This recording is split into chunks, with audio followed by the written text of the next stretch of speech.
नमस्कार, हिमाचल समाचार में आपका स्वागत है। आज के मुख्य समाचार। कांग्रेस पार्टी के पर्यवेक्षक व कर्नाटक के उप मुख्यमंत्री श्री डीके शिवकुमार, हरियाणा के पूर्व मुख्यमंत्री श्री भूपेंद्र सिंह हुड्डा और मुख्यमंत्री ठाकुर सुखविंदर सिंह सुक्खू ने शिमला में किया संयुक्त पत्रकार वार्ता को संबोधित। सरकार के अभिनव प्रयासों से प्रदेश में आ रहा निवेश।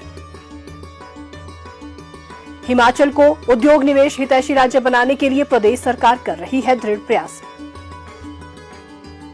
प्रदेश सरकार वैश्विक और राष्ट्रीय स्तर पर बदलती हुई परिस्थितियों के दृष्टिगत वित्त वर्ष 2024-25 में लाएगी नई औद्योगिक प्रोत्साहन व निवेश नीति।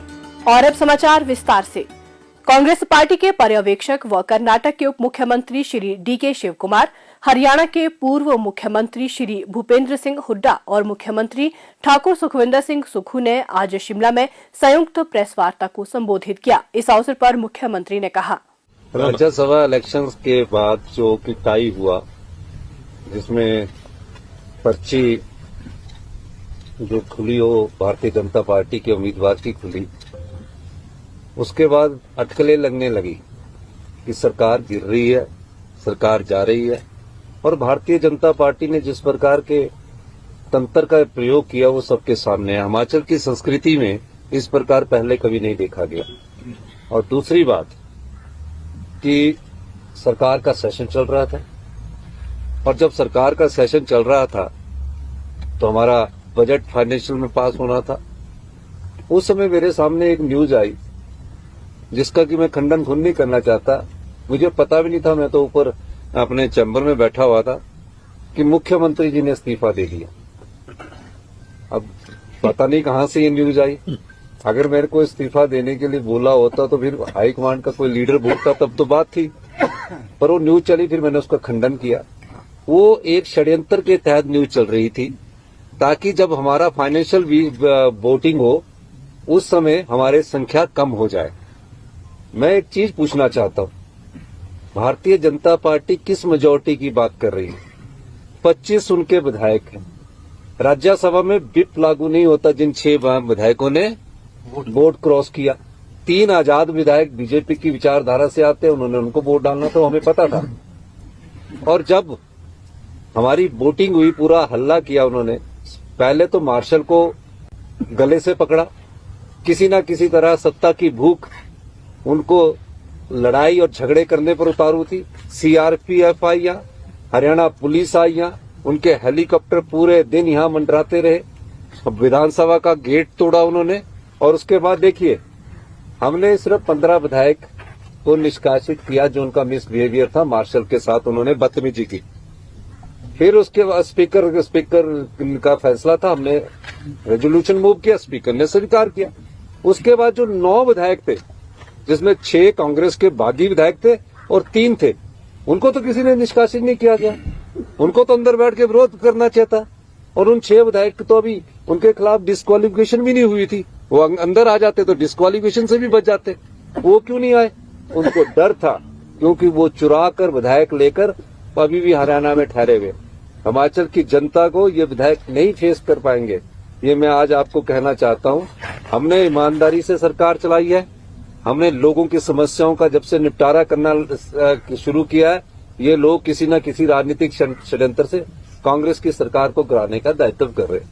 मैं आज फिर भी कहता हूं, हम निश्चित तौर पर हमारी सरकार हिमाचल प्रदेश में, और 5 साल हम हिमाचल प्रदेश में हमारी सरकार चलेगी। आप लोगों की सरकार है, जनता की सरकार है ये, इसमें हम कोई दूसरी बात नहीं कहना चाहते। और मैं ये भारतीय जनता पार्टी के नेताओं को कहना चाहता हूं कि जिस प्रकार की ओछी राजनीति का परिचय वो दे रहे हैं, ना मेजोरिटी है ना कुछ है, वो सरकार गिराने की कोशिश कर रहे हैं, उस प्रकार का जनता जवाब देगी।